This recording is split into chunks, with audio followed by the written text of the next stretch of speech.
Let's talk about customer experience from the outside in. Firstly, I'll start with a story.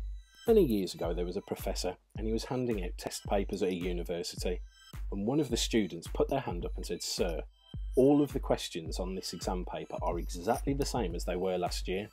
And the professor turned round and said, "It is true, the questions are the same, but this year the answers are very different."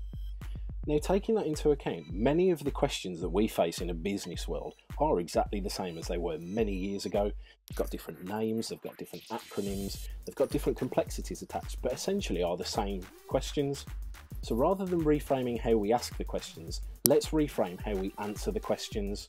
One of the easiest ways I can highlight the monumental shift that happens when we look at CX is talking about the Olympics. One of the events that has always fascinated me has been the high jump. The high jump has been around for about 3,000 years. It dates all the way back to the ancient Greeks. It was around in the very first Olympic Games that were ever held. And over the years, there was a very similar method of getting over the bar.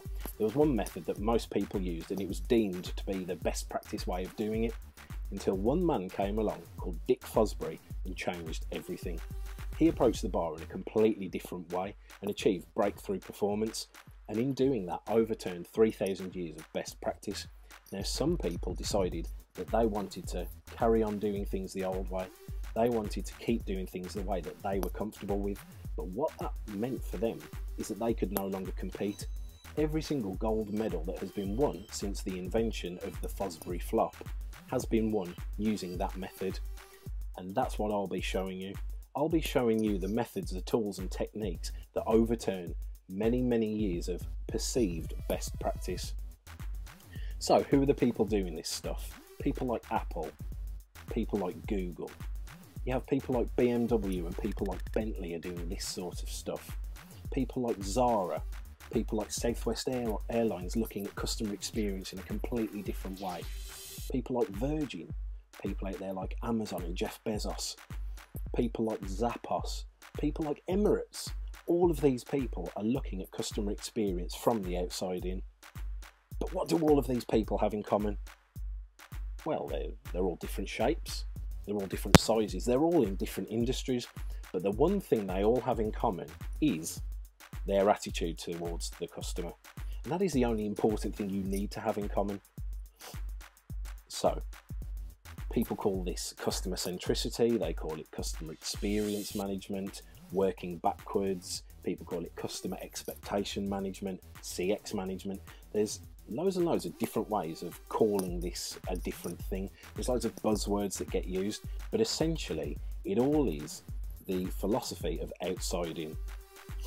What I want to talk to you about is the fact that customer experience is all about process. Now, this has not been the way we've been thinking about it usually. Process guys will say, "Don't talk to me about customer experience, I'm a process guy." Customer experience guys will say, "Don't talk to me about process, I'm a customer experience guy." So where has this sort of separation come from? That's something that we're going to discuss more in later videos, but right now that we need to understand that customer experience is all about process. Why is that? Well, there's a new process reality in the 21st century.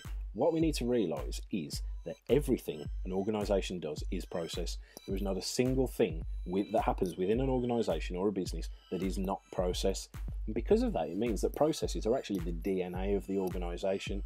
A big part of this, though, is that we need to understand that these processes actually transcend enterprise boundaries. It's not about your own silo, it's not about trans-silo, it's not even about enterprise-wide, it's about transcending those enterprise boundaries. And why is that? It's because the customer experiences the process. We have been looking at process in the wrong way. We have been looking at process and all of the things that happen within the organisation, when in fact, we should be looking at process as the customer experience. Now, that's all for now. If you'd like to hear more, please go to bpgroup.org or feel free to contact me personally at jamesdodkins@bpgroup.org. Bye for now.